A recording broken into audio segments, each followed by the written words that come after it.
reflexos nas lentes, balões climáticos, ilusões de ótica, gases dos pântanos.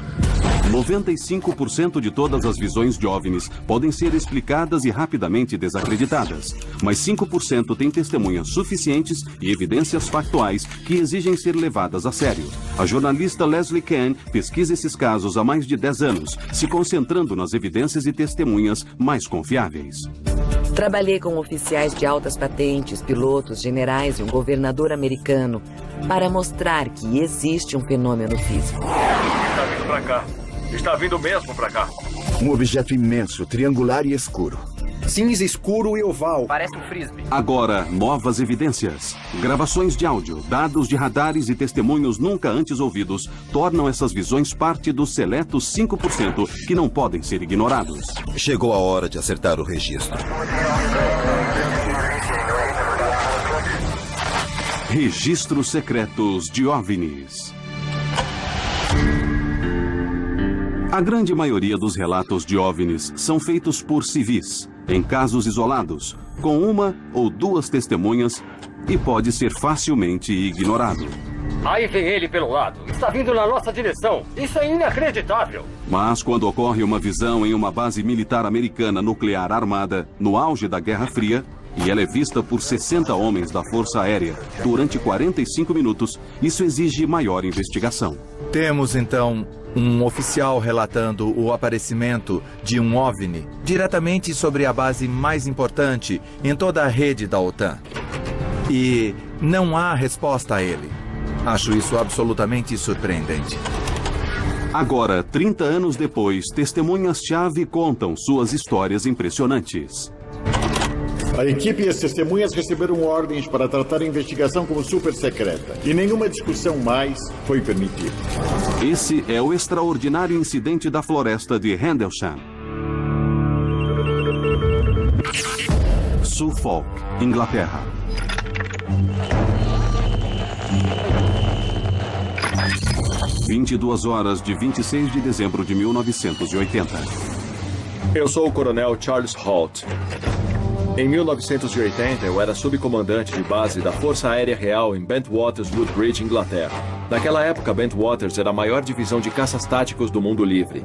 E nossa missão, como parte importante da OTAN, era estarmos preparados para qualquer coisa. Na manhã de 26 de dezembro, eu fui coletar os registros policiais, que são a lista cronológica do que aconteceu nas últimas 24 horas.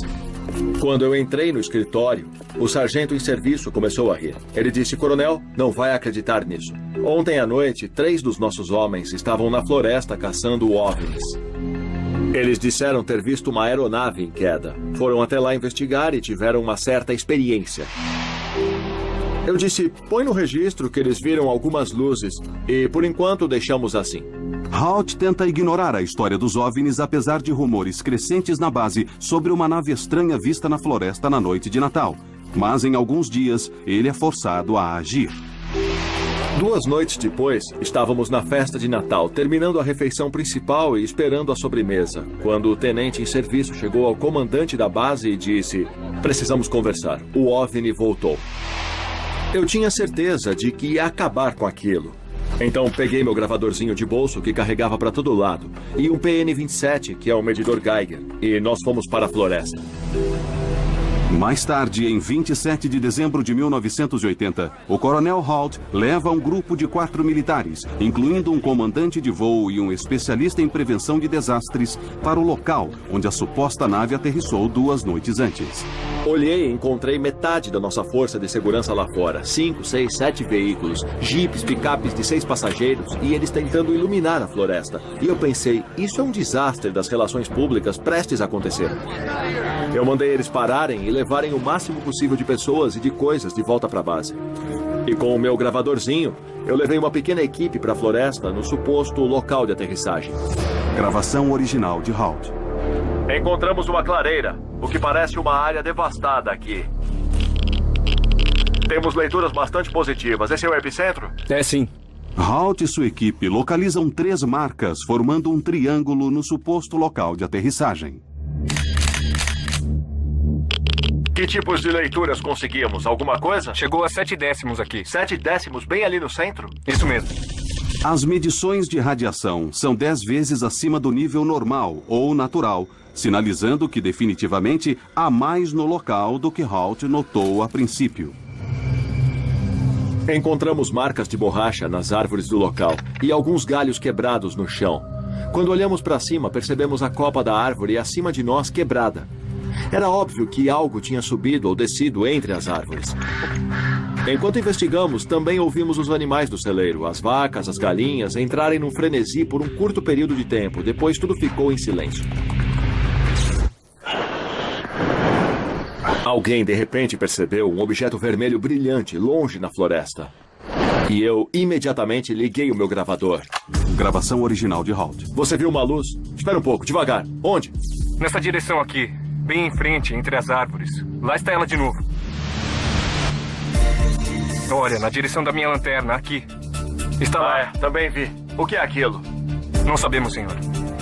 É uma luz vermelha pequena e estranha, a pouco mais de 1 quilômetro daqui. Vamos para a beira da clareira para eu dar uma olhada melhor. Enquanto Halt e sua equipe correm para se aproximar, os detalhes do objeto ficam visíveis. Era oval, laranja avermelhado e havia pedaços de metal derretido pingando dele que caíam no chão. E tinha um centro preto, era um preto sólido, e ele piscava quase como um olho. Se movia horizontalmente entre as árvores a mais ou menos 1,5 metro do chão, zigue-zagueando, subindo e descendo. Então, eles buscavam alguma coisa e definitivamente estava sob controle inteligente. A descrição de Halt se encaixa com muitas outras visões de OVNIs. Testemunhas geralmente relatam bolas vermelhas que disparam e buscam como se estivessem sob controle inteligente. Um brilho avermelhado podia ser visto. Mas para Halt e os outros militares, essa experiência estava prestes a ficar bastante estranha. Parece que ele está se movendo um pouco para cá. Está mais iluminado que antes. Está vindo para cá. Está mesmo vindo para cá. Não há dúvida sobre isso. Isso é estranho. Assistimos por uns 2 ou 3 minutos. E de repente, ele explodiu silenciosamente em 5 objetos brancos e tudo desapareceu. Isso deixou todos nós em choque. Eu pensava, nunca vou poder explicar isso. As pessoas nunca vão acreditar. Isso é tão bizarro. Então alguém do grupo olhou para o norte e disse, olha, o que é aquilo?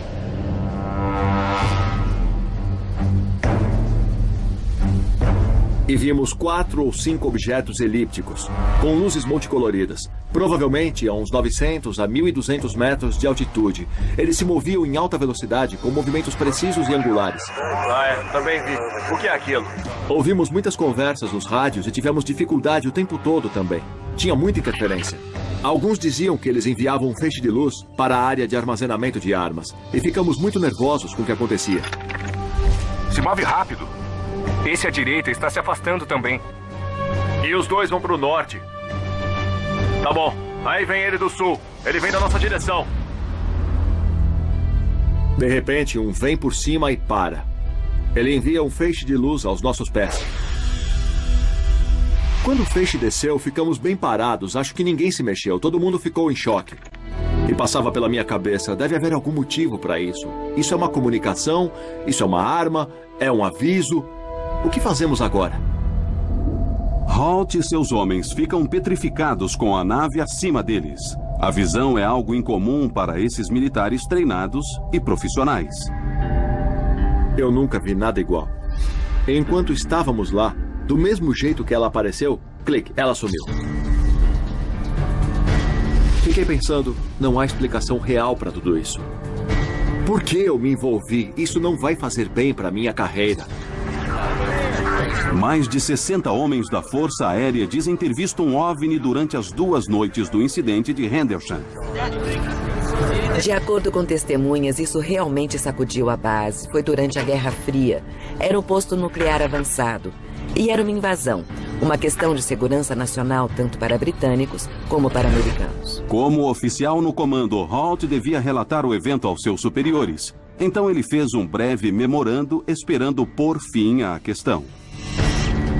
Devido à localização da base na Inglaterra, o memorando é direcionado ao ministro da Defesa britânico, que rapidamente conclui que o evento não tem significado para a defesa e encerra o caso. E ele continuaria assim por mais de uma década.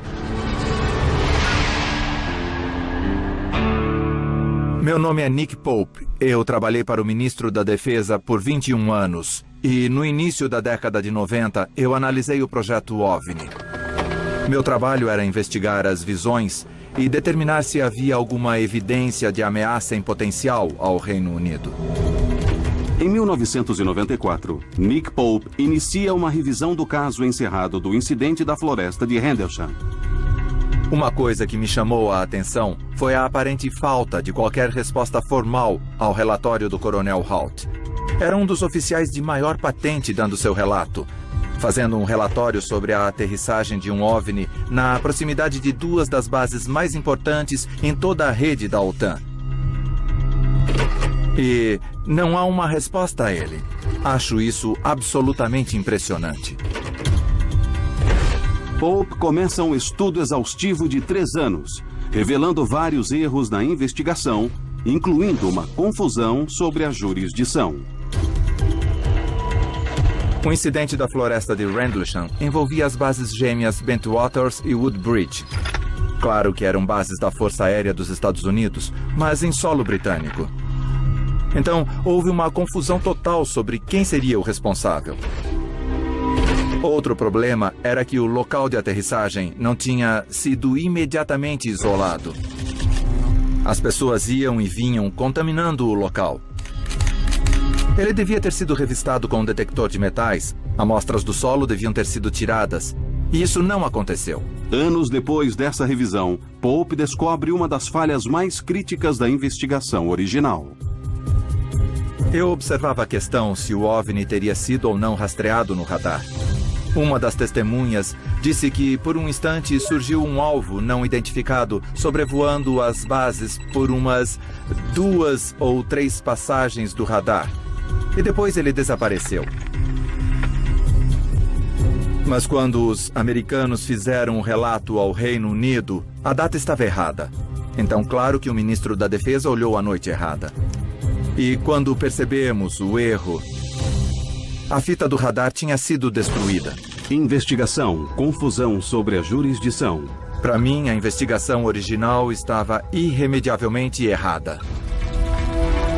Mas Pope iria além de simplesmente detalhar as falhas na investigação original. Logo ele encontraria uma testemunha que chegou quase a tocar numa dessas incríveis naves.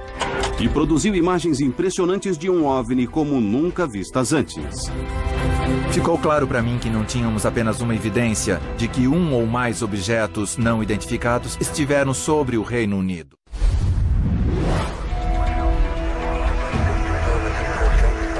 Logo depois do Natal de 1980, mais de 60 homens da Força Aérea testemunham o que descrevem como várias naves desconhecidas sobre as bases gêmeas da OTAN de Bentwaters e Woodbridge, na Inglaterra. A experiência agita os soldados, incluindo o subcomandante da base, Coronel Charles Halt. Eu pensava, nunca vou poder explicar isso. As pessoas nunca vão acreditar. Isso é tão bizarro. A aparição nunca foi oficialmente explicada, deixando que as testemunhas questionassem o que viram até quase uma década depois, quando Nick Pope, um funcionário do Ministério da Defesa britânico encarregado das investigações do OVNI, inicia a revisão do caso da visão agora notória. Então ficou claro para mim que a investigação original estava irremediavelmente errada. Incomodado com as falhas, Pope aprofunda a investigação. Em 1994, ele entrevista um homem que se tornaria uma testemunha-chave do caso. O sargento James Peniston, aviador americano encarregado da segurança. 2 dias antes da visão do Coronel Halt, o sargento Peniston também tinha visto um OVNI. Ele e 2 outros aviadores tinham se aproximado desse objeto. E ele se aproximou o suficiente para fazer desenhos espetaculares. Vista de cima. Vista de frente. Vista lateral. Peniston chegou muito perto. viu a forma triangular. E é interessante perceber as marcas que foram encontradas no local de aterrissagem na forma de um triângulo. E altas leituras de radiação que foram registradas naquelas 3 marcas. Significativamente mais altas que a radiação natural média. Quando nós 3 nos aproximamos da nave, começamos a ter dificuldades com o rádio. O ar ao nosso redor ficou carregado eletricamente e sentíamos isso nas roupas, na pele e no cabelo. Nada no meu treinamento me preparou para o que eu vivenciei. O sargento Peniston observou a nave por quase 45 minutos. As informações mais intrigantes são os estranhos símbolos que vemos ao lado, que ele disse lembrarem um pouco os hieróglifos egípcios. Ele desenhou isso em seu caderno.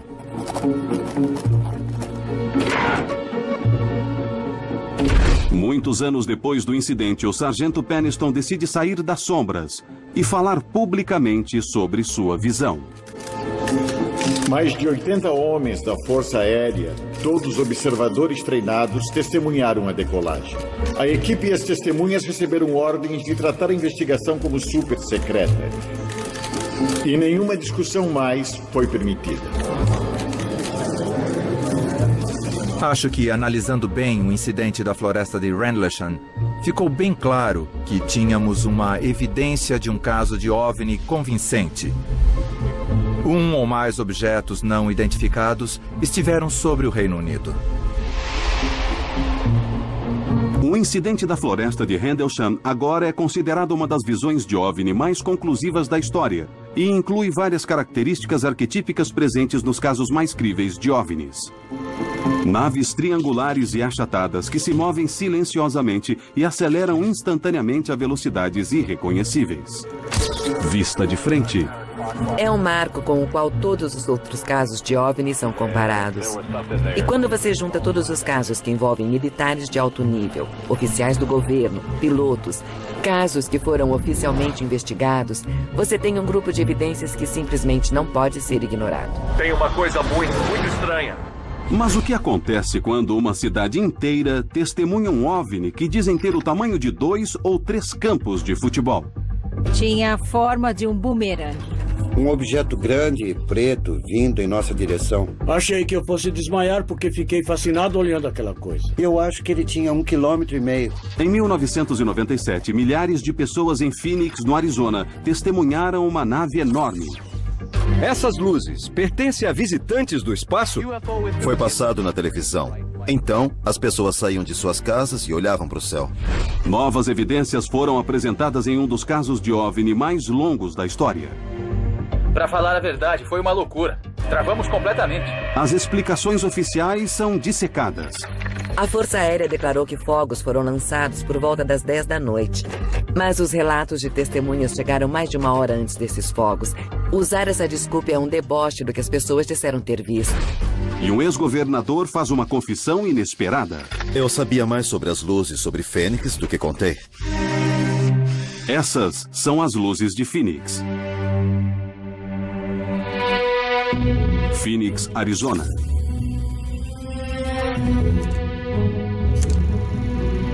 Eu sou Fife Symington, ex-governador do Arizona. Na primavera de 1997, ocorreu um evento muito incomum enquanto eu era governador. Acho que as pessoas se referem a ele como as luzes de Fênix.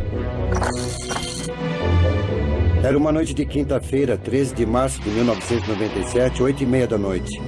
Minha filha Mônica veio correndo para dizer que tinha uma coisa passando por cima da montanha Camelback. Aí as 4 crianças levantaram, correram lá fora e eu também fui. Eu olhei para o norte e minha mulher e eu vimos 3 luzes brancas em formação triangular vindo em nossa direção. Eram 5 luzes grandes na frente, na forma de um bumerangue. Era uma nave sólida, silenciosa, muito baixa na Terra. Mas o que chamava a atenção era o tamanho. Extremamente grande, extremamente maciça. Nós nem temos shopping centers daquele tamanho. Ficamos e observamos flutuar diretamente sobre nossa casa. E ficou provavelmente de 5 a 6 minutos bem à nossa vista. Minha esposa e eu ficamos nos olhando. Eu olhei bem nos olhos dela e disse: acabamos de ver nosso primeiro OVNI. Essas luzes pertencem a visitantes do espaço? Centenas de pessoas no vale acham que é uma possibilidade.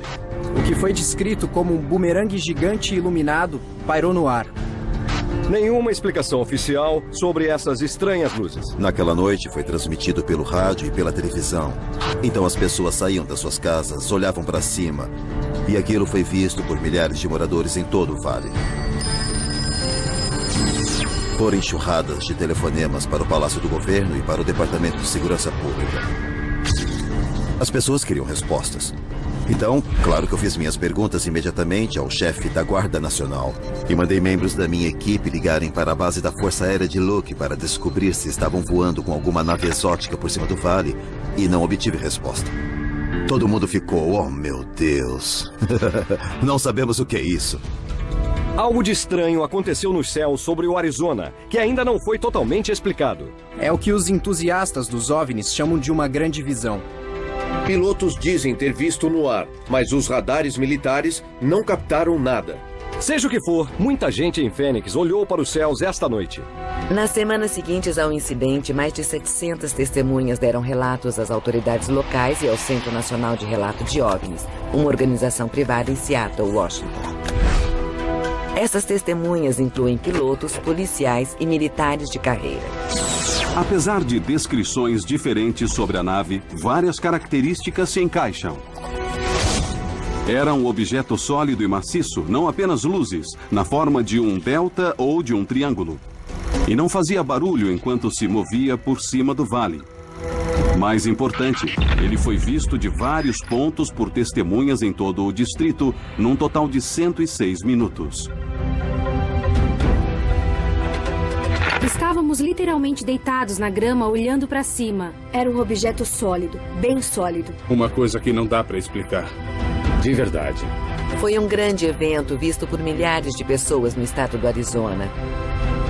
E elas esperavam uma resposta real do governo. Você pode imaginar a histeria crescente em nossa comunidade pelo que tinha acontecido e pelo que iríamos fazer a respeito. Eu vou ordenar uma investigação completa desses fatos. Vamos fazer todas as investigações necessárias. Vamos até o fim e vamos descobrir se realmente foi um OVNI. Eu estava sondando, tentando ter respostas, mas nos canais oficiais, todos negavam ter visto, o que me deixou perplexo. E a vereadora Barwood assumiu a liderança. Ela ligou para o senador John McCain. E o senador foi a primeira pessoa a tirar alguma coisa da Força Aérea.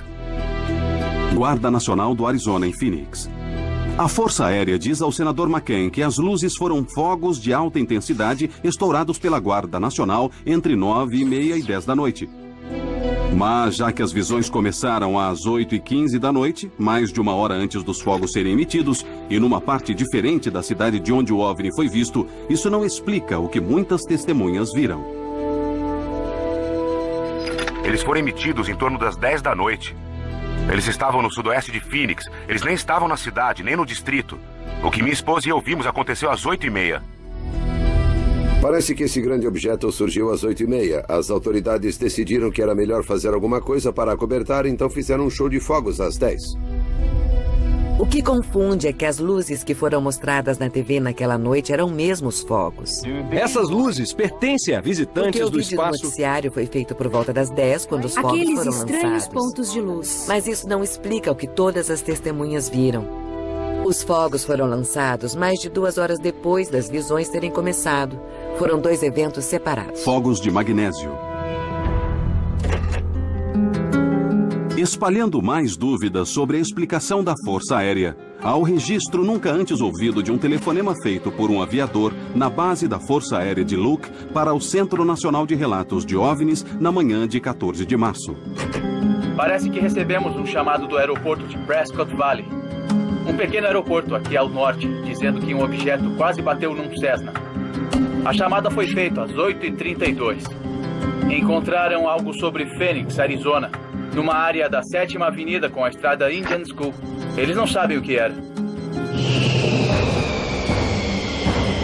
De acordo com o aviador, a base da Força Aérea de Luke enviou 2 F-15 para investigar o incidente logo depois das 8h30 da noite. Ele falou com um dos pilotos de F-15 depois de seu retorno, descrevendo-o como visivelmente trêmulo. Eu nunca tinha visto o piloto desse voo ter medo. Ele estava apavorado, ele não sabia o que era.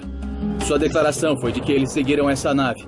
Ela seguiu numa linha reta em direção ao aeroporto de Sky Harbor, que é um dos nossos principais aeroportos, em aproximadamente 5.500 metros, descendo a 3.500. Ele viu luzes diferentes em um padrão triangular. As primeiras 3 luzes estavam numa formação triangular e depois a outra luz estava a uns 400 metros, também do lado leste do triângulo. Isso apavorou ele. Depois que aterrissaram nas bases, nós travamos completamente. Tudo enlouqueceu e o lugar foi fechado. Apesar do testemunho chocante, a Força Aérea nega categoricamente o encontro. Mas, como no caso Henderson, tentativas oficiais de negar a visão não têm sucesso. Era uma história que não terminava. E o governador sabia que teria que falar disso. O governador Fife Symington está determinado a descobrir o que eram aquelas luzes. Logo, as luzes de Phoenix ganhariam projeção nacional e o governador Symington faz sua confissão assustadora. Eu sabia mais sobre as luzes de Fênix do que contei. E agora tragam o acusado à sala para que possamos ver quem é o culpado. Chegou a hora de acertar o registro. Luzes amarelas. Quando você é servidor público, tem que tomar muito cuidado ao lidar com assuntos sensíveis e incendiários como visões de OVNIs. O fato é que se você é funcionário público e começa a falar sobre OVNIs, você é atacado, é inacreditável. Começamos hoje com aqueles estranhos pontos de luz. Mas quando eu olhei do lado esquerdo... Em 2007, estima-se que 10.000 pessoas testemunharam um OVNI sobre Phoenix. Relatos descrevem uma nave em forma de delta no tamanho de vários campos de futebol. Como a nave de Henderson, ela foi vista de vários pontos por testemunhas de todo o distrito, num total de 106 minutos. Milhares e milhares de pessoas viram. E houve um alvoroço no interesse público próximo à histeria. Entusiastas dos OVNIs por todo o país. 3 meses depois da visão, o US Today põe as luzes de Phoenix na primeira página, forçando o governador Symington a dar declarações. No início de junho, houve uma grande publicidade e de repente nós nos vimos encurralados. Então eu organizei uma coletiva de imprensa para tentar acalmar um pouco as emoções. Em 19 de junho, Symington faz uma coletiva de imprensa para anunciar que o mistério tinha sido desvendado. E agora eu vou pedir ao oficial Stein e aos seus colegas que tragam o acusado à sala para que possamos ver quem é o culpado. Não ponham muito perto de mim, por favor. Isso só serve para mostrar que vocês são muito sérios. Foi uma brincadeira muito divertida, mas infelizmente foi encarada da maneira errada. Symington faz piada com OVNI. Foi um insulto. Fiquei muito ofendido. Assim como muitas testemunhas. Porque muita gente podia ter falado, mas resolveu se fechar. Se recusou a falar sobre isso por esse motivo. Pelo ridículo. Eu fiquei com muita raiva, porque tenho certeza do que vi e não gostei desse tipo de atitude. Essa coisa ficou sobre minha casa por 5 minutos e alguém devia se importar. Alguém devia se importar. Aquela coletiva irritou muita gente. É mais sobre as luzes de Fênix do que contei. Eu devia ter falado mais abertamente sobre minhas próprias experiências. Em 13 de março, eu estava jantando com minha família. A televisão estava ligada. E eu sabia das notícias sobre o OVNI. Então eu disse, vou pegar o carro e vou até a estrada Lincoln, depois da Skull Peak, para ver o que está acontecendo. Phoenix, Arizona. Quando cheguei aqui, havia gente só curtindo o parque. Eu fiquei uns 5 ou 10 minutos e alguém disse, olha aquilo, olha aquilo. E a noroeste tinha uma nave grande de uns 900 a 1.200 metros. Ela cobria um pedaço do céu. E eu via outra nave ao longe. Mas os aviões pareciam pontinhos, comparados ao tamanho daquela nave. Ela veio na nossa direção, não fez nenhum som. E se moveu bem devagar e tranquila, não era rápida, ela flutuou sobre Skull Peak. E assim tivemos uma vista magnífica de sua silhueta. O governador Simonton observa o objeto por quase 1 minuto antes que ele acelere no vale. A nave desapareceu de repente. Eu servi na Força Aérea Americana, voo por toda a minha vida adulta e nunca vi nada igual. Tinha capacidades aeronáuticas inacreditáveis, algo muito além de tudo que temos ao nosso dispor. Com certeza, era incrível. Mas eu pensei, melhor eu ficar quieto porque sou governador. E se começar a falar sobre isso vai criar mais histeria ainda. E não devemos esquecer o fato de que eu tinha um estado para governar. Simonton manteve o silêncio em seu segundo mandato, mas agora, quase 15 anos depois, o ex-governador dá lições a autoridades públicas. Eu acho que no que diz respeito ao governo, nós somos levados a sempre ter explicação para tudo. E é difícil as entidades governamentais dizerem eu não sei, ou não podemos explicar isso, e admitir a total vulnerabilidade. E agora precisamos focar. Mas eu aprendi uma lição dura sobre isso, através da experiência pessoal. Autoridades precisam ser mais abertas e mais corajosas para lidar com questões como essa. Obrigado. Precisamos lidar com legitimidade e objetividade, e se não soubermos o que é, dizemos que não sabemos. É hora de acertar e fazer a coisa certa. Os detalhes do que foi visto na noite de março de 1997 ainda são avidamente debatidos, e o caso das luzes de Phoenix continua sem solução. Mas o que não se questiona é que o caso revelou uma necessidade urgente de estudos dos OVNIs e de uma entidade oficial do governo para receber e investigar relatos. Como está agora, não existe uma entidade oficial para as pessoas nos Estados Unidos recorrerem se ocorrer algum evento que elas achem que deva ser relatado. E o interessante é que, em termos da comunidade da aviação, a FAA diz a seus funcionários no manual que, se virem um OVNI, não devem relatar nada à FAA. Então, eles dizem no manual que o governo americano não quer saber de nada sobre visões de OVNI. Pilotos e pessoas na comunidade da aviação, em particular, são excelentes testemunhas. Mas, com frequência, quando veem OVNIs, elas não relatam, porque acham que terão problemas em sua carreira. Isso é um problema real porque torna o caso mais difícil de ser registrado e limita muito os dados disponíveis sobre o fenômeno. Sem uma agência oficial que colete as visões, junto com a ridicularização que rodeia os relatos, é impossível ter registros precisos da frequência e da magnitude das atividades de OVNIs. Mas na comunidade da aviação, isso impõe um grande risco à segurança. Se esses objetos voadores não identificados são reais, as colisões no ar com nossas aeronaves podem ser catastróficas. Torre, aqui é o Dave. Oi, Dave, é a Sue, da torre da United. Você viu um disco voador no C-17? Eu não vi nada, Sue. E se visse, eu não admitiria. Menos de uma década depois das luzes de Phoenix, essas questões voltaram à tona com a suposta invasão de um OVNI a um dos aeroportos mais movimentados dos Estados Unidos. Vários pilotos e funcionários da United Airlines juram ter visto um OVNI. Com certeza não era o que chamamos de avião.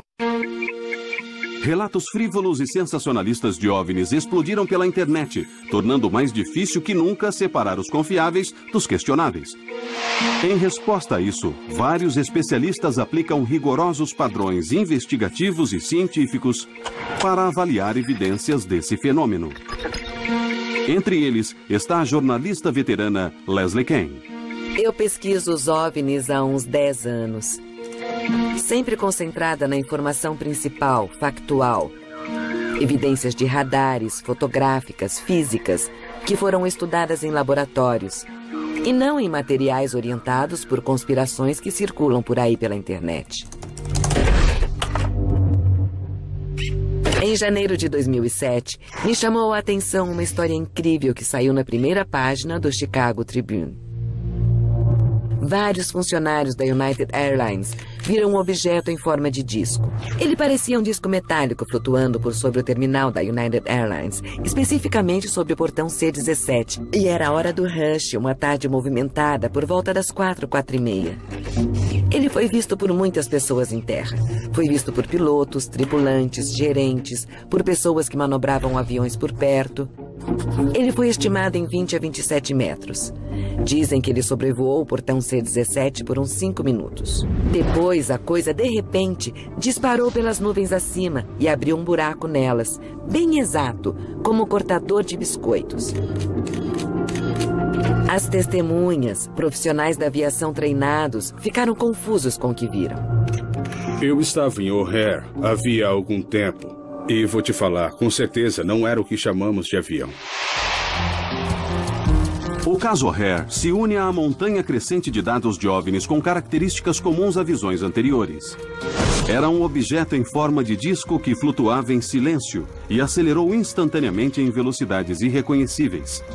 Mas a parte mais crítica da evidência ainda seria revelada. Torre, aqui é o Dave. Oi, Dave, é a Sue da Torre da United. Oi, Sue. Você viu um disco voador no C-17? Ah, não começa com isso, Sue.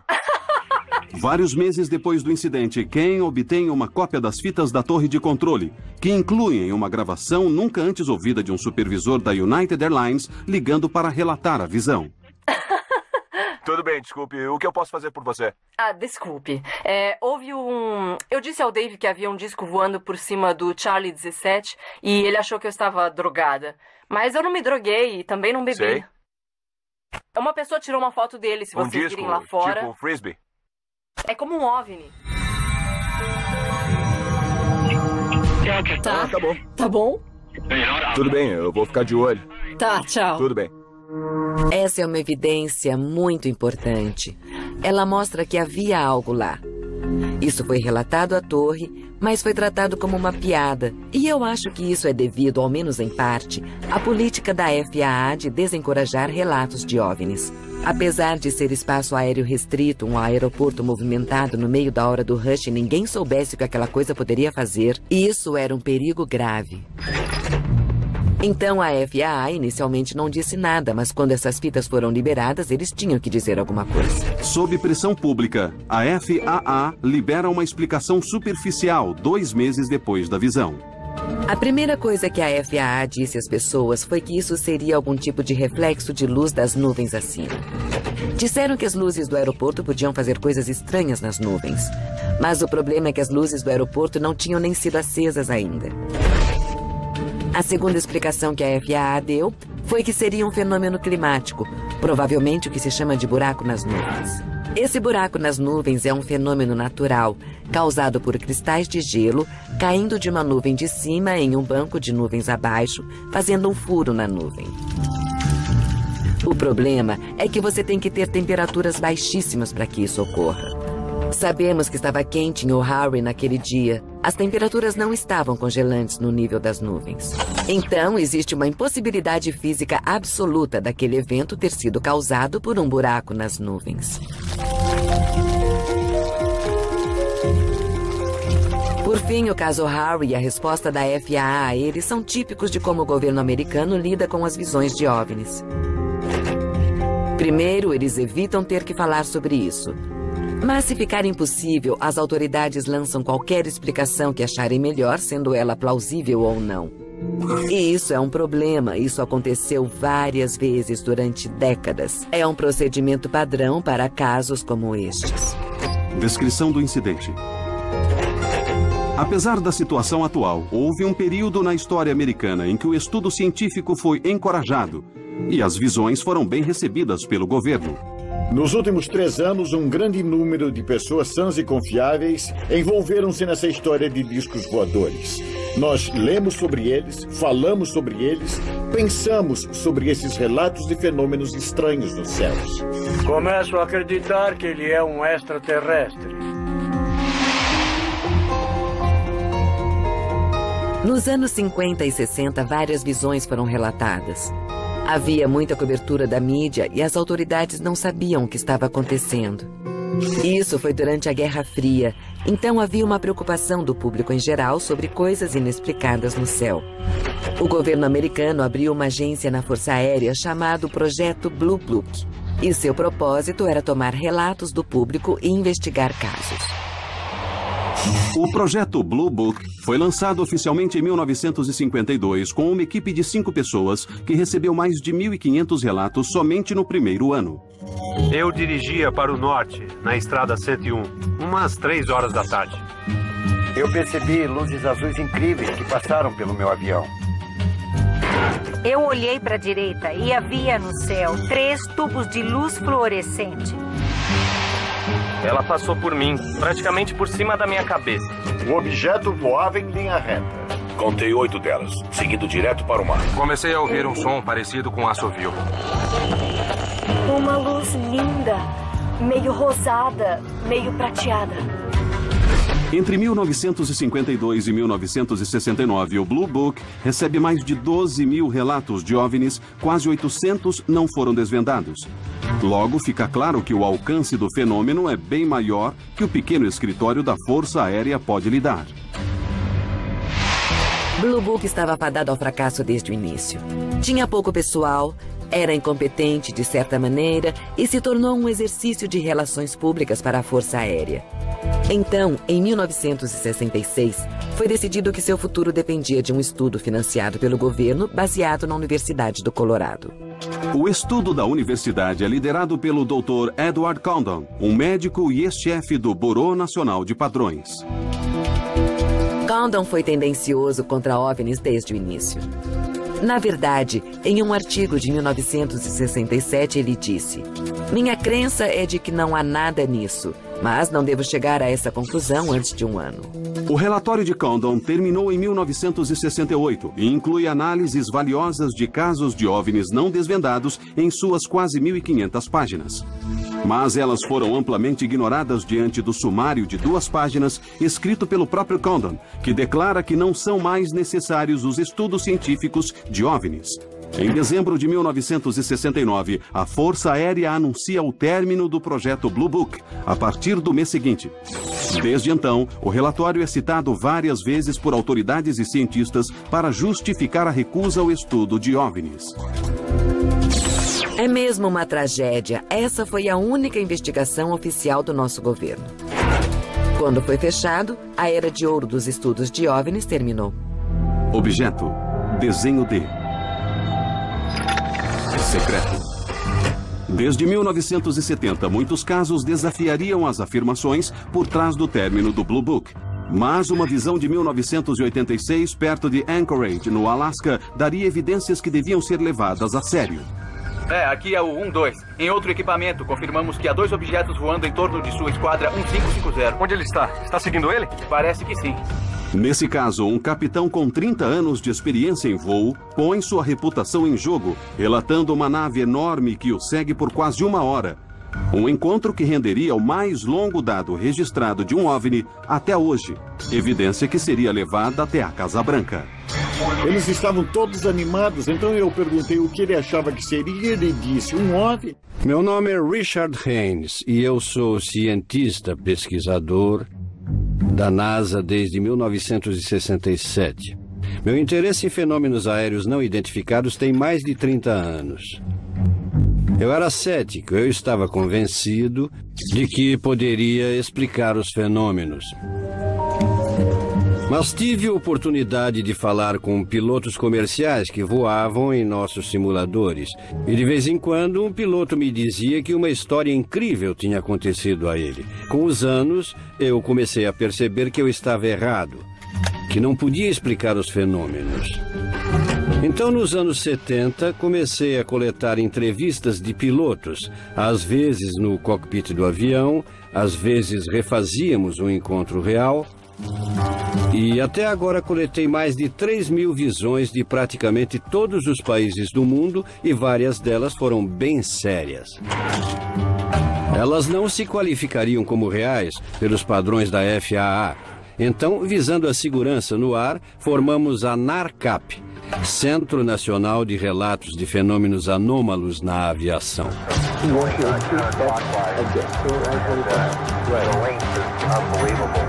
A NARCAP é um centro de relatos para pilotos e controladores de tráfego aéreo que queriam dar relatórios de suas visões de maneira totalmente confidencial. Isso é muito importante porque vários pilotos temem por suas carreiras. Eles acreditam que serão ridicularizados.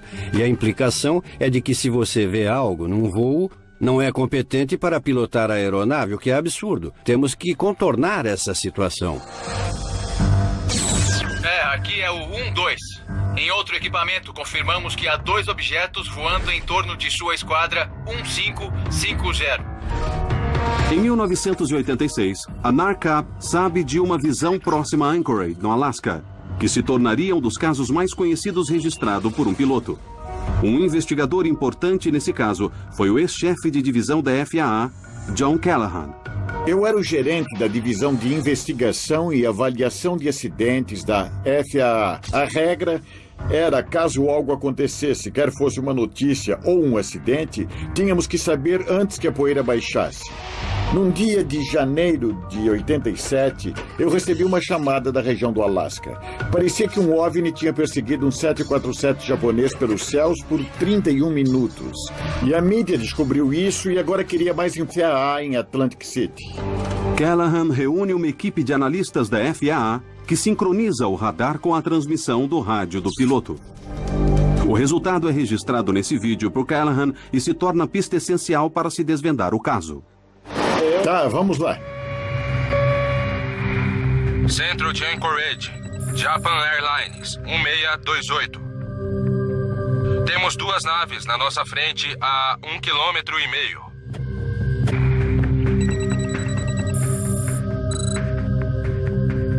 O capitão Kenjo Teruchi, um capitão da Japan Airlines, pilotando um 747 de carga de Paris para Tóquio, achou ter visto um teste militar de algum tipo mais avançado. Quando ele olhou o radar, viu um alvo enorme, 12 ou 14 ou 16 quilômetros à sua frente. E a primeira coisa que ele fez foi chamar a FAA para saber se eles tinham algum tráfego junto dele. Japan Airlines 1628. Senhor, pode identificar o tipo de aeronave? Será que pode me dizer se é militar ou civil? Japan Airlines 1628. Não podemos identificar o tipo, mas vemos as luzes de navegação e luzes estroboscópicas. Olha lá, tá vendo? Vendo aquela evidência única em radar, a equipe de Callahan confirmou um alvo não identificado, perto do avião de Terauchi. Mas é essa entrevista nunca ouvida antes feita pelo Dr. Haynes ao piloto japonês que ilustra os detalhes extraordinários da nave. O que ele contou era impressionante. Era um objeto imenso, algo maior que sua aeronave.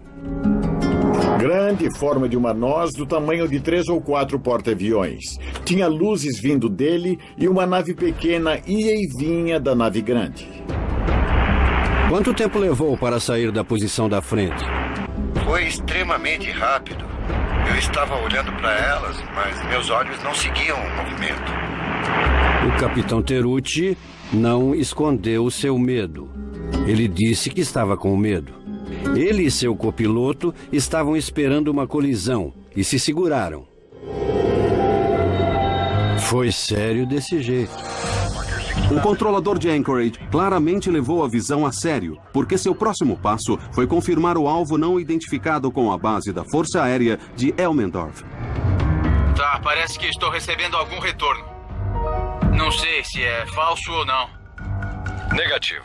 Não é falso. Eu quero que mantenha o rastro e veja se pode captar um código e verificar se não tem nenhuma aeronave operando nessa área. Afirmativo. Não temos ninguém aí em cima agora.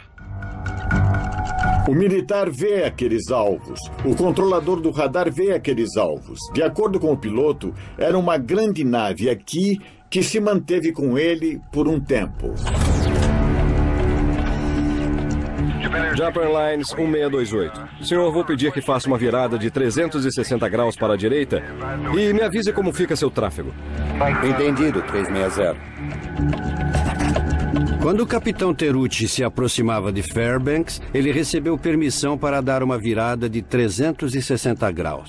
Ele queria tentar escapar daquele objeto que estava do seu lado esquerdo. Sua posição era de que o objeto continuaria seu voo adiante, e ele viraria para a direita e se afastaria. Nós achamos que tinham sumido porque só podíamos ver nossas luzes de retorno. Eu lembro que pensei como foi ótimo que nada tivesse nos acontecido. Então, quando nos dirigimos para Anchorage, vimos ela de novo. E ela nos seguiu por toda a volta de 360 graus. Em outro equipamento, confirmamos que há 2 objetos voando em torno de sua esquadra, 1550. Onde ele está? Está seguindo ele? Parece que sim. Enquanto Terucci fez sua volta de 360 graus, o objeto fez o círculo com ele. O que é muito interessante, porque ele precisa estar bem mais rápido que o avião para conseguir. Então o fenômeno tinha que estar sob controle, talvez controle inteligente para manter a localização precisa com aquele avião. O piloto vê, seu copiloto vê. A base militar e o controlador de Anchorage rastreiam no radar e um passageiro de um jato da United Airlines, voando perto, também disse ter visto uma nave desconhecida na área. Ao todo, a visão do Alasca tem muitas características comuns com os casos mais verossímeis de OVNIs, incluindo o de Rendlesham, o de Phoenix e o de Chicago. É um objeto enorme em forma de disco que se move como se tivesse um controle inteligente e é capaz de acelerar instantaneamente a velocidades irreconhecíveis. E o mais incrível, o encontro dura quase 55 minutos por uns 560 quilômetros, fornecendo dados significativos à FAA. Anormalidades ocorrem próximas à antena, relatos tanto da torre quanto do radar. Eu fiz um mapa com a análise que explica tudo em torno do 747. E até um cego pode ver que há um alvo lá. Mas achei que era uma aeronave furtiva. Imagina se alguém acredita em OVNIs. Quando Callahan voltou a Washington, uma reunião foi marcada com a equipe científica da Casa Branca para uma revisão dos materiais. Eram 3 cientistas da equipe do Reagan, 3 caras que disseram ser da CIA, e eu passei a fita 3 vezes para eles. Em outro equipamento, confirmamos que há 2 objetos voando. Quando o vídeo terminou, eles estavam todos animados, estavam babando. Estavam ansiosos para pôr as mãos em todos aqueles dados. Essa era a primeira vez que eles tinham mais que alguns minutos de dados de radar para analisar. E então o cara da CIA chega e diz: esse evento, apontando para um monitor de TV, nunca aconteceu. Nós nunca estivemos aqui. Vamos confiscar todos esses dados e você vai jurar segredo. E eu disse: o que você acha que é? Eu ainda acho que é um avião.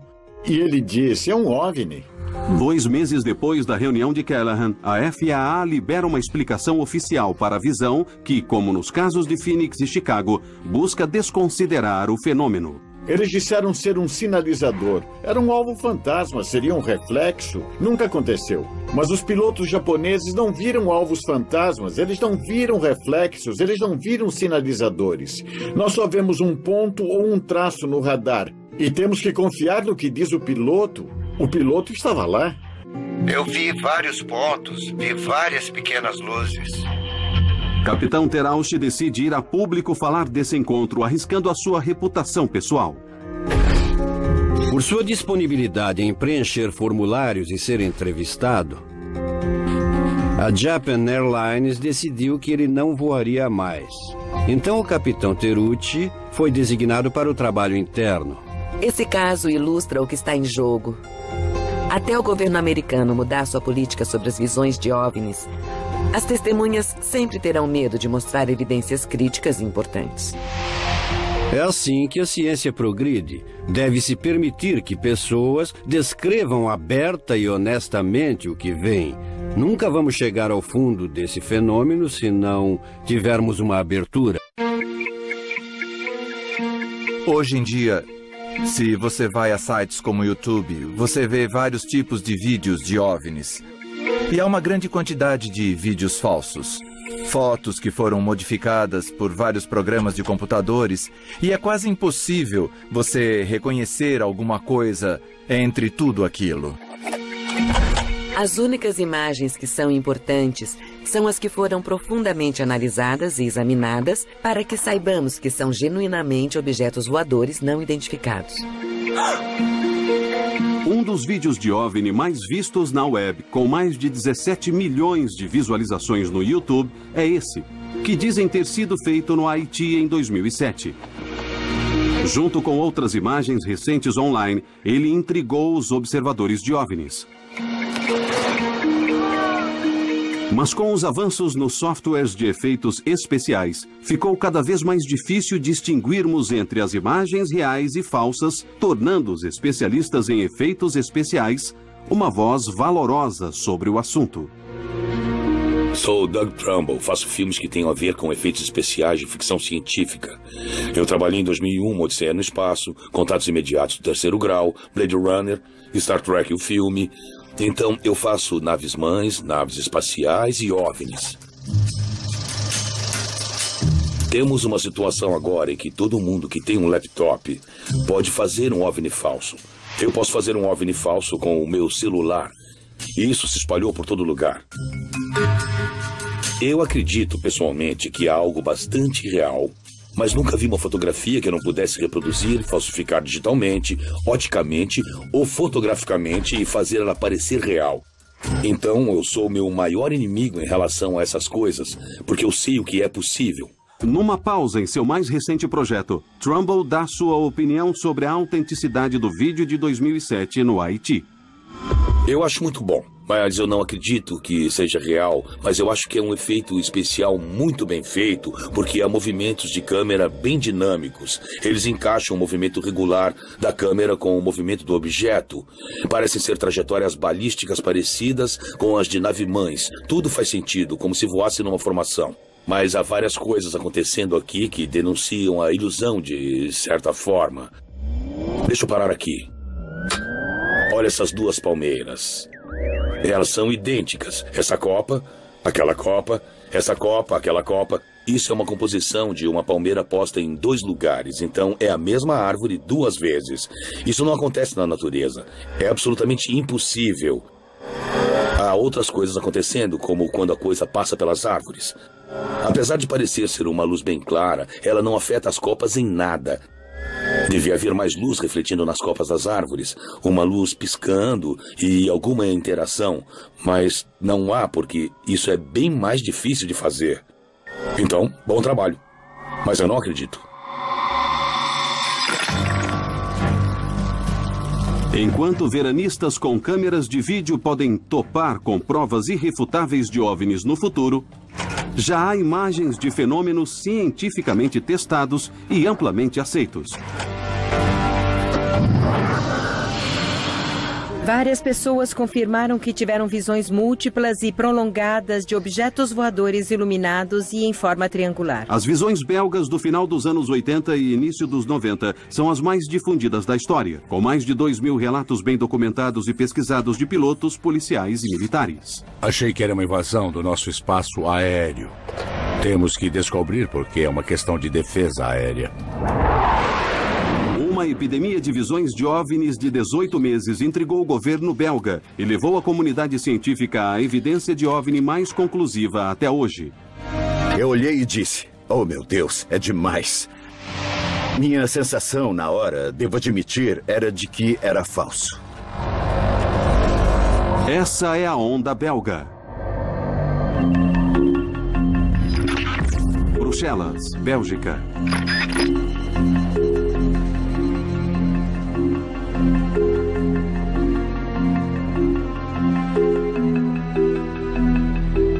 Meu nome é Patrick Ferrin e eu fui um dos fundadores da SOBEPS, que é uma associação sem fins lucrativos dedicada ao estudo de fenômenos aeroespaciais. Em 1989, a situação era bem tranquila aqui na Bélgica em relação a OVNIs. Tanto que decidimos fechar a associação porque não havia mais nenhuma visão. E, de repente, coisas estranhas começaram a acontecer na área de Eupen. E esse foi, historicamente, o início da onda belga de OVNIs. 17 horas de 29 de novembro de 1989.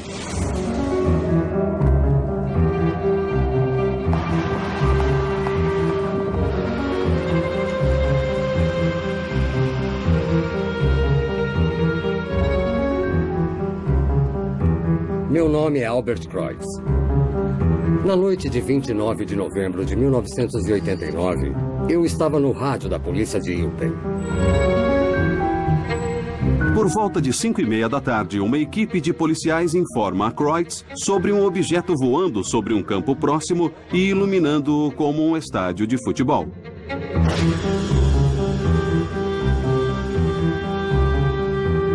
Eu brinquei com eles, já que era final de novembro, de que era Papai Noel chegando. Aí eles gritaram: "Olha pela janela de cima e você vai ver."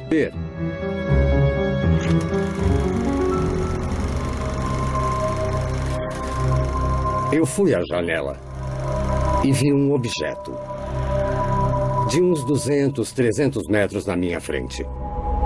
Como um barco, flutuando no céu.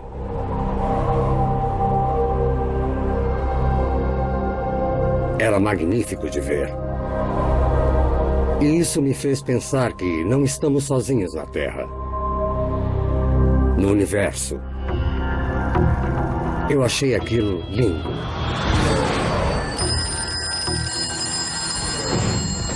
Imediatamente a polícia recebe várias chamadas de cidadãos preocupados. Tem 2 objetos voando no céu. Então ele ordena que policiais em locais próximos sigam o objeto. Sigam, fiquem embaixo dele.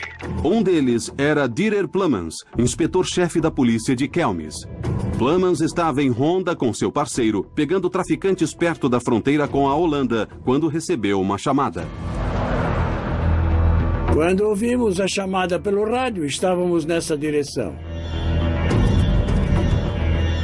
Vimos uma luz ou um tipo de objeto por cima da torre em Henri Chapelle. E nos perguntamos o que é aquilo.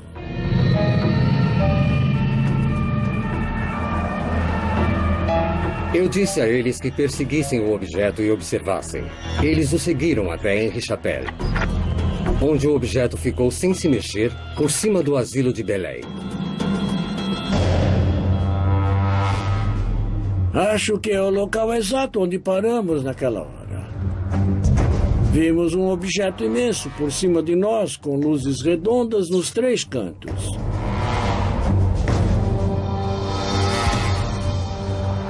E em algum ponto, um objeto bem menor saiu por trás. Ele tinha uma luz vermelha que piscava junto com a luz maior. Plummans e seu parceiro observam os objetos por vários minutos e, de repente, a bola vermelha volta para a nave maior. O objeto subiu e depois foi embora.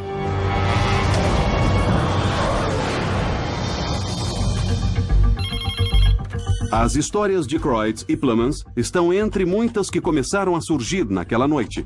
Ao todo, 13 policiais deram relatos de uma nave triangular não identificada, vista em 8 locais diferentes em Eupen. Meu marido viu uma coisa incrível ontem. Mais 60 relatos de civis foram dados naquela noite, produzindo uma massa concentrada de visões que logo chamaria a atenção da mídia internacional e obrigaria o governo belga a responder. Foi uma noite histórica, porque as visões eram parecidas. Mas a grande surpresa é que isso foi só o início. OVNI, epidemia que toma a Bélgica. Várias pessoas confirmaram que tiveram visões múltiplas e prolongadas de objetos voadores iluminados e em forma triangular. Eles viram um estranho fenômeno no céu, um OVNI. Essas aparições... No dia seguinte, ao 29 de novembro, houve uma ampla cobertura da mídia. Infelizmente, não foi possível uma maior interação. Estava na TV, no jornal, para todo lado. E imediatamente nós pegamos nosso carro e fomos a Eupen entrevistar as pessoas que viram. Gravações de vozes reais. Meu marido viu uma coisa incrível ontem. Ele viu um objeto imenso, com raios de luz que o seguiu por vários minutos até em casa. Ele não quis avisar porque teve medo de ser ridicularizado, mas acho que é importante avisar vocês. Nós coletamos 150 visões diferentes da mesma área, descrevendo quase a mesma coisa. Gravações de vozes reais. Era na forma de um triângulo. Um triângulo enorme. Tudo bem. Um objeto imenso, triangular e escuro. Cada canto tinha uma enorme luz branca. Elas eram como as luzes de aterrissagem de um avião, mais fortes, mais potentes. E no meio do triângulo havia uma luz vermelha piscando. O que é muito interessante é que não se falava em um objeto triangular naquela época, em 1989. Naquela época, em ufologia, as pessoas falavam sobre discos voadores que eram redondos, essas coisas, mas não em um objeto de forma triangular e escuro. Isso era bastante novo. Muitos relatos de OVNIs perto da fronteira belga. As visões belgas de 29 de novembro chamaram a atenção internacional, exigindo uma resposta imediata do governo.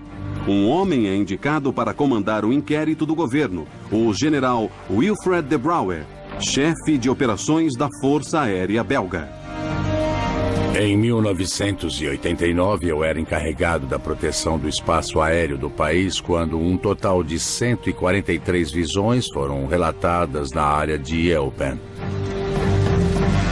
Quando recebe-se tantos relatos em nível militar, muitos oficiais rejeitam porque isso não está em seus termos de referência. É frustrante. É frustrante ter que declarar que você não sabe o que está acontecendo. Então, quando chegou ao meu escritório, eu quis reagir da mesma maneira, mas achei que fosse uma invasão do nosso espaço aéreo. Somos o país sede da OTAN. Temos que descobrir porque é uma questão de defesa aérea. O primeiro ato de de Brouwer foi contactar a embaixada americana para descobrir se algum avião furtivo tinha tomado a área sem aviso. Eles responderam bem rápido e confirmaram formalmente que nenhuma nave tinha passado por cima da Bélgica. Então isso derrubou essa teoria. Mas as visões continuam, incluindo vários casos em que muitas pessoas foram envolvidas em uma única visão. Policiais, militares e gente do governo, um meteorologista da Força Aérea. Testemunhas muito confiáveis, todas elas convencidas de que viram algo excepcional. Um dos casos que mais intrigou de Brouwer ocorreu apenas 2 semanas depois das visões iniciais, quando várias testemunhas relatam uma nave de forma triangular perto da cidade rural de Ernage. De Brouwer é particularmente tocado pela história do coronel André Hamon, um engenheiro civil que também é diretor de infraestrutura do exército belga. Eu estava saindo de casa com a minha esposa para buscar meu filho na estação de trem de Gembloux. Eu percebi 3 painéis amarelos se movendo paralelamente a mim na estrada. Embaixo deles havia uma luz pulsante. Eu não entendi o que era. Minha esposa disse, deve ser só um avião. Mas eu queria ver, então eu reduzi. O objeto ficou paralelo ao meu carro. Então eu acelerei e reduzi umas 2 ou 3 vezes mais e toda vez o OVNI me acompanhava. O OVNI passou atrás da floresta de Sarternarche. Então eu virei à esquerda e parei num pequeno monte diante de uma fazenda. O OVNI veio ali, por trás da floresta. Eu vi um objeto imenso com uma luz branca se aproximar até ficar uns 100 metros na nossa frente. Você ouviu o trânsito na estrada e um trem passando a 1 quilômetro dali. Mas não se ouvia nenhum barulho vindo desse objeto que estava apenas a 100 metros na nossa frente. Observamos ele por 6 ou 8 minutos. E minha esposa disse, André, vamos, entra no carro, não gosto disso. E nesse ponto, a grande luz branca recua e dispara para o sudoeste. no tempo de um suspiro. Pela minha experiência, esse tipo de aceleração exige uma grande quantidade de energia, que não seria possível sem materiais que conduzam em baixas temperaturas. E hoje, 20 anos depois, sei de uma coisa. Não existe um objeto feito pelo homem que possa fazer o que eu vi aquele objeto fazer naquele dia. Não existia na época e ainda não existe hoje. É impossível. Coronel Amon envia um relatório ao ministro da Defesa e é um dos muitos militares que convenceram o governo belga de que era necessária uma ação. Decidimos armar um procedimento para lançar no futuro uma nave para identificar essas visões, mas sob condições. Primeiro, testemunhas tinham que relatar à polícia. Ela confirmava a visão e depois nós ligávamos para a estação de radar que tinha autoridade para enviar o F-16.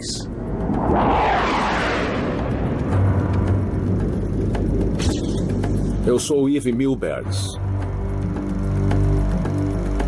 Em 1990, eu pilotei um F-16 no Esquadrão 350 na Bélgica. Bom, nós soubemos da onda de OVNIs, particularmente nas regiões de Liege e de Eupen. 1h de 30 de março de 1990.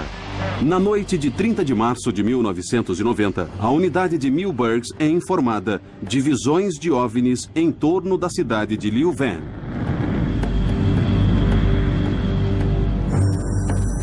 Imediatamente partimos em formação. 2 F-16 voando a leste de Bruxelas. Em direção 180 graus. Tem contato comigo, Mil? Tenho contato, sim. Nosso objetivo era interceptar ou chegar o mais perto possível dos objetos e tentar identificá-los o melhor possível. Seguindo para o sul, se movendo bem rápido agora. Pode investigar. Cheque armamentos. A velocidade em que o objeto se movia, a grande variação de altitude e seu curso eram únicos. Velocidade do objeto 1.833 km por hora.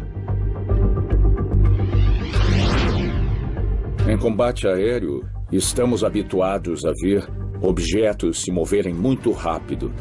Mas nesse caso, as variações eram incomuns, o que provava que estávamos lidando com um objeto muito diferente de uma aeronave.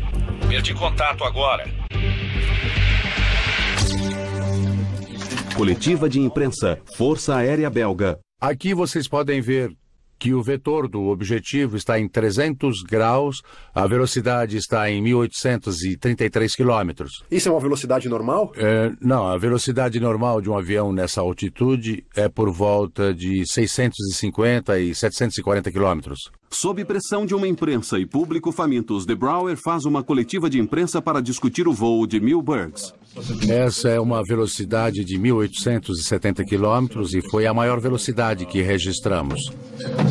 Os F-16 registraram objetos que voavam em velocidade normal, mas de repente viravam e aceleravam em velocidades que eram mais altas que a velocidade do som. Isso não pode ser feito por nenhuma nave convencional. As acelerações levam o objeto de 280 km a 920 em questão de segundos. Infelizmente, só um dos radares de nossos F-16 gravou informações suficientes para a análise, o que significa que não podemos comparar as fitas para excluir a interferência eletromagnética, que é um reflexo de um objeto, às vezes no chão, que pode passar pela atmosfera e ser captado pelo radar do F-16. Então não temos 100% de certeza de que era realmente um objeto. Devido à falha no segundo radar, autoridades do governo não podem conferir o que contam os pilotos, mas Milbergs continua convencido. Eu acredito pessoalmente que havia um objeto naquela localidade naquele dia. Temos testemunhas em terra, estações de radar e aviões. 3 fontes diferentes vendo o mesmo objeto, ao mesmo tempo, no mesmo lugar. Havia alguma coisa no ar naquela noite. As visões individuais da onda belga são impressionantes e impressionam De Brouwer e outros investigadores por sua legitimidade. Mas o que eles não tinham era algo irrefutável. Uma evidência que levaria os relatos diretamente à esfera da ciência. Numa noite de primavera, numa aldeia próxima de onde tudo começou, essa evidência finalmente chegaria. E os resultados seriam mais do que os imaginados. Minha sensação, na hora, devo admitir, era de que era falso. Mais de um ano depois da onda belga começar, relatos de OVNIs continuam a chegar ao escritório do fundador da SOBEPS, Patrick Ferrain. Ouderghem, Bélgica, 1991. Durante quase 18 meses, coletamos várias observações e encontramos centenas de pessoas. Coletamos umas 60 fotografias de objetos voadores não identificados e quase a mesma quantidade em filmes de vídeo. Mas, infelizmente, eles eram todos muito ruins.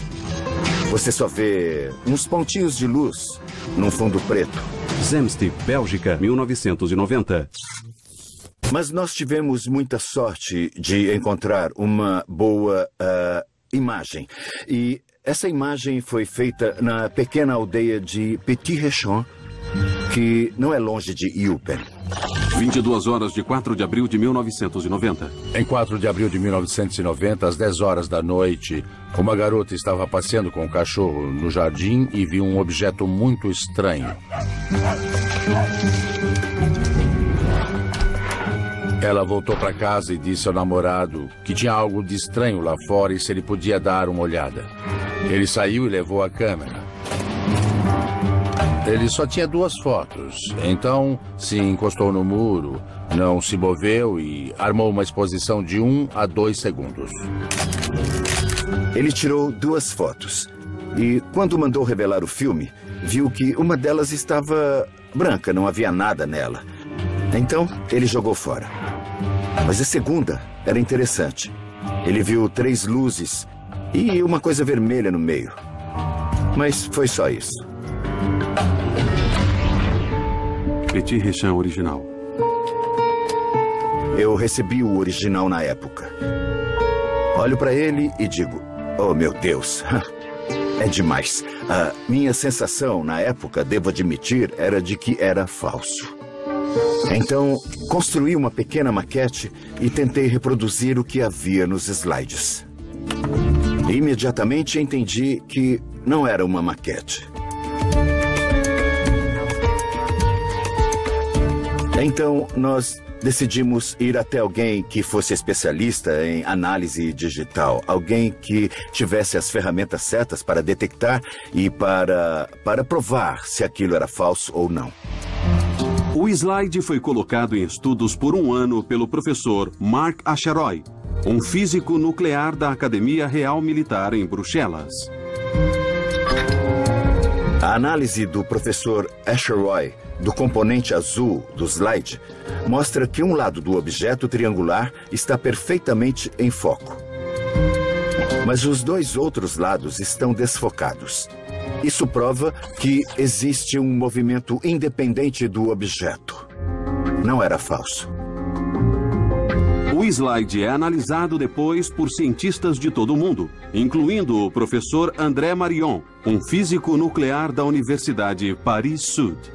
O professor Marion descobriu que havia um campo magnético em torno do objeto porque ele observou um padrão como os de filetes de ferro em um campo magnético.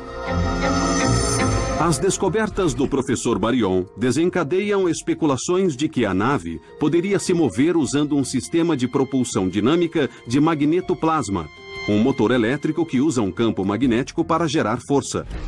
Tal sistema pode também responder à falta de vento e de barulho relatada pelas testemunhas. Na história dos estudos de OVNIs, a foto de Petit Réchamp é uma das evidências mais convincentes de uma visão até hoje. Não só reforça milhares de relatos de toda a Bélgica, mas também ilustra muitos atributos dos casos de OVNIs mais confiáveis. Uma nave triangular que se move em silêncio e acelera instantaneamente a velocidades irreconhecíveis. O que é bem interessante nas visões belgas é que no Reino Unido houve uma onda de visões parecidas 3 anos depois. Muitas testemunhas falam de um imenso OVNI em forma triangular com 3 luzes debaixo dele. E uma maior e um pouco mais fraca no meio. Então, é claro que nos 2 casos, os governos estão vendo isso e chegando à conclusão de que estamos lidando com um fenômeno real. Bélgica. A onda belga é incrível não só pelo grande número de relatos, mais de 2.000, mas pela maneira como foram feitos e oficialmente investigados. Durou quase 18 meses. E, de repente tudo parou. Dos 2.000 casos relatados, 650 foram investigados. E dos 650, 500 continuam inexplicados. A questão fica em aberto. O que seria? Eu não sei a resposta. Com certeza, só posso dizer que não era uma aeronave, nem um helicóptero, nem um balão, nem Zeppelin, nem ultraleve, nem aeromodelo, nada disso. A onda belga continua um mistério. E até hoje, 20 anos depois, testemunhas têm mais perguntas que respostas.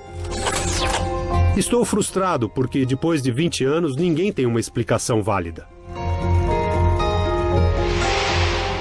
Tinha 2 objetos no céu. Não temos outra explicação. Eu nunca vi nada igual, nem antes, nem depois daquele dia. E até hoje ainda não sei o que era. É algo extraterrestre? Pode ser, só posso contar o que eu vi. Para milhares de testemunhas da onda belga e muitas outras que documentaram encontros em bases militares, grandes aeroportos ou em céus sobre grandes cidades, só há uma conclusão. Há algo lá e precisamos levar isso a sério. A dificuldade em estudar OVNIs é que, se eles são manifestações de uma civilização avançada, nós estamos mais ou menos na mesma posição dos ratos de laboratório, tentando entender a civilização dos técnicos em biologia no laboratório. É além da nossa imaginação. E Arthur C. Clarke disse que tecnologia suficientemente avançada não é diferente de mágica. A história está cheia de novos fenômenos. Fenômenos mal compreendidos, que foram ridicularizados, zombados. Por quê? Porque a ciência não teve chance de examiná-los ou não quis examiná-los por vários motivos. Temos que mudar essa situação. Temos uma propensão em nossa cultura a ridicularizar as visões de OVNIs. É um problema e precisamos ser mais maduros sobre isso no país. Sabe, nem tudo são luzes de aviões, balões meteorológicos e truques. Há fenômenos reais aqui. Isso é uma coisa que a comunidade científica devia observar. Ela devia se engajar nisso. Potencialmente, isso teria muita coisa a nos ensinar.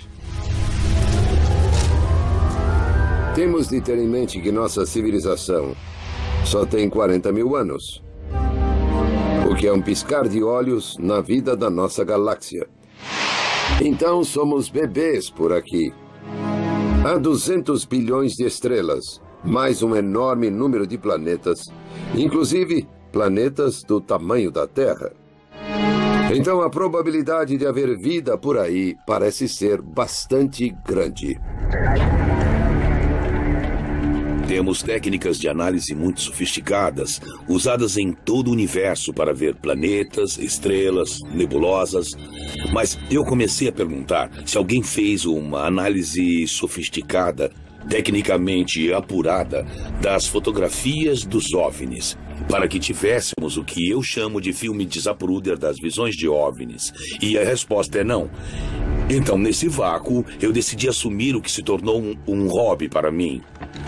Eu comecei a aplicar tecnologia de rastreamento digital sofisticada e controlada, que usamos nos efeitos especiais, algumas que desenvolvemos durante a filmagem de contatos imediatos para tentar fotografar um OVNI. O projeto de Trumbull, conhecido como UFOTOG, a fotografia de OVNIs, usa câmeras precisamente calibradas e antenas de rádio para registrar imagens e dados do céu à noite. Observando simultaneamente a mesma área de vários pontos de vista, o equipamento de Trumbull pode apontar a velocidade, a trajetória e a altitude de qualquer objeto registrado. E mais precisamente, determinar se é uma nave convencional. Meu plano é fazer imagens que possam ser cientificamente válidas e que possam ser examinadas, como o filme de Zapruder, para que bons analistas de ciência fotótica possam vir e dizer: foi exatamente isso que aconteceu. Tem uma exposição de 2 segundos aqui. Acho que nos próximos anos é provável que encontremos evidências de vida inteligente no universo. Acho que isso vai acontecer muito em breve. E eu quero fazer parte disso.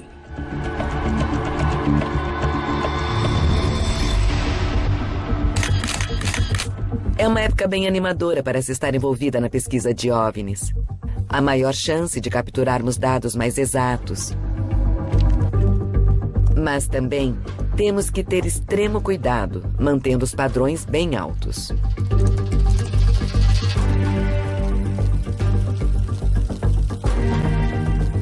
Tinha alguma coisa lá. Um objeto bem pequeno e preto. Em sentido horário. Então vocês não têm uma nave naquela área? Afirmativo, não temos ninguém voando lá agora. Eu dirigi ao norte na estrada 101. Dentre esses casos de OVNIs mais confiáveis de nossa geração, ouvimos histórias em primeira mão que não podem ser ignoradas. Um comandante de base da OTAN, um chefe de divisão da FAA, pilotos condecorados, policiais, um ex-governador. Todos puseram suas reputações em jogo para dar testemunhos do que eles, a princípio, não queriam aceitar. Juntos com as evidências coletadas de dados de radares, a fotografias e gravações de rádio nunca antes ouvidas, essas visões apresentam casos que não podem ser ignorados. É o acúmulo de evidências de pilotos, generais, autoridades do governo, que prova, na minha opinião, que temos um fenômeno físico real que não foi explicado. É hora de recebermos essa informação e os novos relatos mais abertamente. Aqui é o comandante. Ele estava morrendo de medo. Eu não sei o que era. Tinha a forma de um bumerangue. Um objeto imenso, triangular e escuro. Do tamanho de 3 ou 4 porta-aviões. E veio direto na nossa direção sem fazer um barulho. Ele estava sob algum controle inteligente. Tá vindo pra cá. Tá mesmo vindo pra cá. 3 tubos de luz fluorescente. Cinza escuro e oval. Parece um OVNI. Parecia que alguém tinha feito um furo na nuvem. Ele desapareceu de repente. Não há dúvidas. Isso é estranho.